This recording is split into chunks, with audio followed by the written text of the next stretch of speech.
Welcome back to the deep dive. If you're looking for a fast track to understanding the sometimes intricate details of patent procedures, you've definitely come to the right place. We're continuing our journey through the MPE sources. Today we're digging into MPP Chapter 1300, which covers allowance and issue. Specifically, though, we're focusing on a really crucial section, MPP Section 1305, titled Jurisdiction.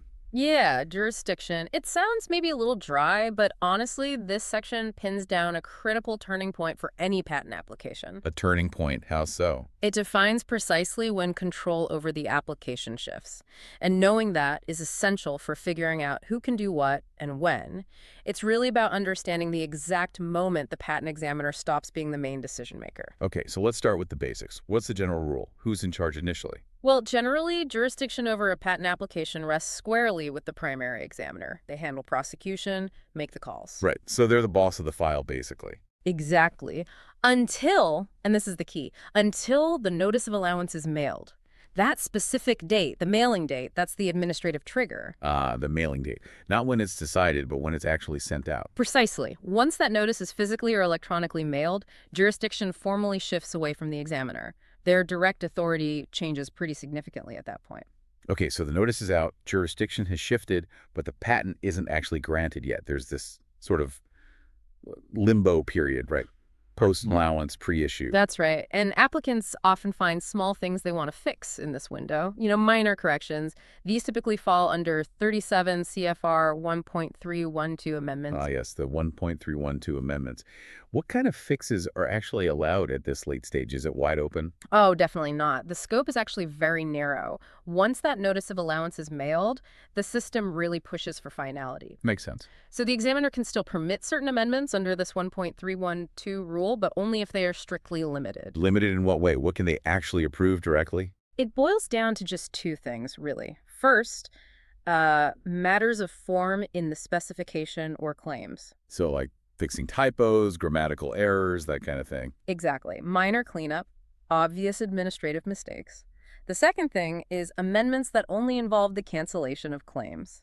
So you can remove claims. Yes, you can take claims out, Yeah. but you can't easily add new ones or make significant changes to the ones that are already allowed. Those are the only two categories the examiner can handle directly after the notice of allowance is mailed. Wait a minute. So what if the applicant wants to do something more?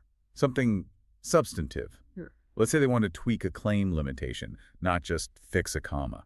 Now that's where the examiner's role changes dramatically. How so? If an applicant submits any other type of amendment under 1.312, anything that affects the substance of the allowed claims, tries to add claims, or bring back canceled ones, the examiner literally cannot act on it directly. Can't act on it at all? Nope, their power shrinks. Their only role at that point is to recommend action to the director. Recommend. So they basically write a memo saying, here's what they want, here's what I think. That's exactly it. They become an advisor, not a decision maker for those substantive changes. They forward the amendment with a recommendation, maybe recommend entering it, maybe recommend not entering it, or even suggest pulling the application back from allowance. Wow. Okay, that sounds like it could really slow things down and add uncertainty for the applicant. Can you give us a quick example of how that plays out? Sure. Let's say an applicant gets their notice of allowance. Happy day. Then, maybe a week later, they realize they need to slightly broaden one claim because of a product tweak they just made. Okay. They file that change as a 1.312 amendment.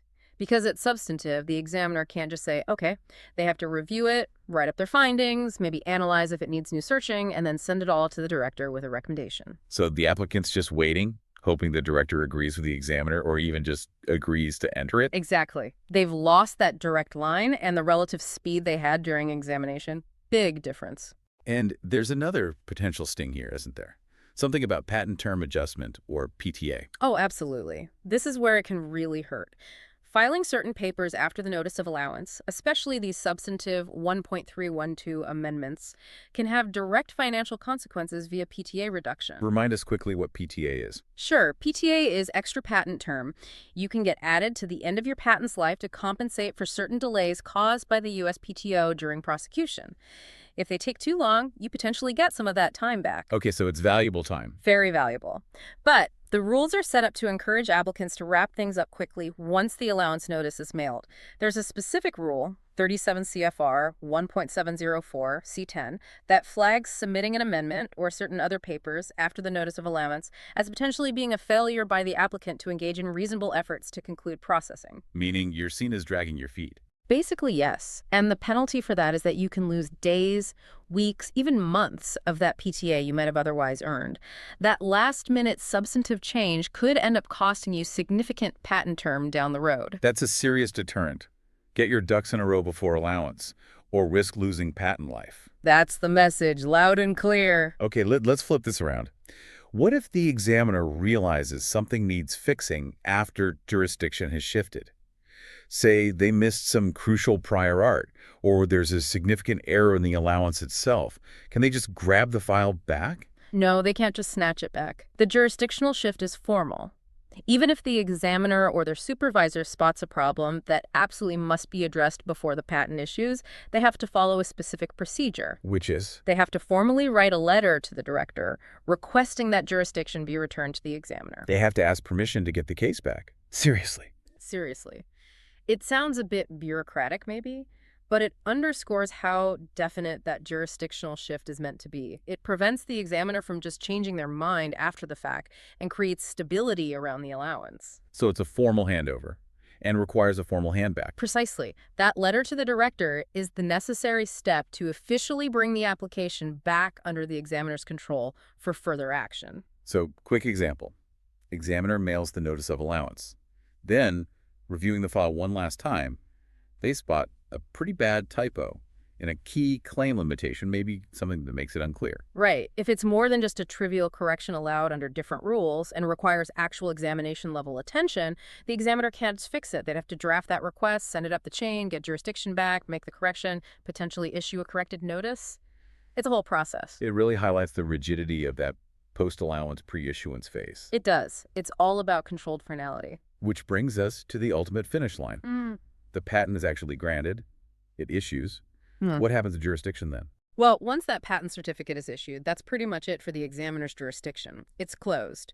The USPTO, particularly the examining court, generally cannot take any further action on that specific patent. So the book is closed. The patent is out in the world, untouchable by the office. Mostly, yes. The patent is now a granted property right. The examination chapter is formally over. That wall of finality is now firmly in place. But there are always exceptions, right? I know there are ways the office can still interact with an issued patent. Correct. The general rule is no action post-grant, but there are specific, narrow statutory exceptions carved out by Congress. These allow for limited corrections or reviews even after the patent has issued. Okay, what are these exceptions? Well, first there's reissue. That's under 35 U.S.C. Section 251-256. This lets the patent owner go back to the USPTO to fix certain errors made without deceptive intent. Maybe they claim too much or, crucially, claim too little. It's a way to correct significant mistakes in the patent itself. So the owner can ask to fix their own patent. What about challenges from others? Yes. That brings us to the big ones established by the America Invents Act. You have inter partes review, or IPR, under Section 311-319, and post-grant review, PGR, under Section 321-329. These are the patent trial and appeal board proceedings we hear so much about. Exactly. These are formal, trial-like proceedings where third parties can challenge the validity of granted patent claims based on specific grounds, primarily prior art. So even after grant, the patent's validity can be reviewed administratively within the USPTO, just not by the original examiner. Got it. Reissue for owner errors, IPR and PGR for third-party challenges. Any others? Yes, one more category relates to the patent term itself. There are provisions under Section 154 and 156 dealing with term adjustments and extensions. Like the PTA we discussed earlier. Right. Finalizing TTA calculations often happens post-grant, and Section 156 deals with term extensions, often for pharmaceutical patents, to compensate for delays caused by regulatory review, like FDA approval. These are administrative functions related to the patent's lifespan. Okay, so reissue, IPR, PGR, and term adjustments extensions. It seems like while the examiner's direct role ends completely at issuance, Right. the system still provides these specific controlled pathways for post-grant actions, whether it's fixing errors or allowing validity challenges. Precisely. The patent isn't completely immune from the USPTO after it grants, but the interactions are strictly defined by statute and handled through different procedures, often involving the Patent Trial and Appeal Board or specialized administrative units, not the original examiner. So wrapping up our deep dive into MPP 1305 on jurisdiction, the big takeaway seems to be that mailing date for the Notice of Allowance. That's the critical line. Absolutely. It's the moment the examiner's direct authority shrinks significantly, turning them into more of a recommender for anything substantive. And attempting those substantive changes post-allowance carries risks, like losing PTA. Definitely. And even the examiner needs formal permission to take back control if needed before issuance. Then, once the patent grants, the examiner's out, and only those specific statutory exceptions reissue, IPR, PGR term adjustments, allow the USPTO back in. You've got it. And maybe a final thought for listeners to consider.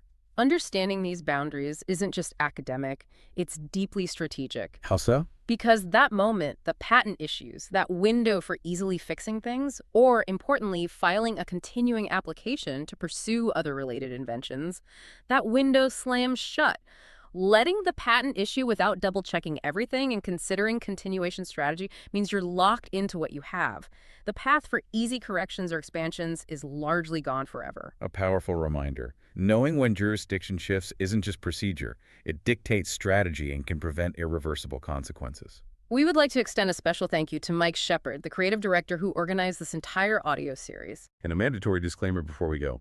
This summary of the MPEP was generated using AI tools, including ChatGPT and NotebookLM, and may contain errors or omissions. It is provided for general educational and informational purposes only and is not legal advice or a substitute for formal instruction. For authoritative guidance, consult the official MPEP, a qualified instructor, or a registered patent practitioner.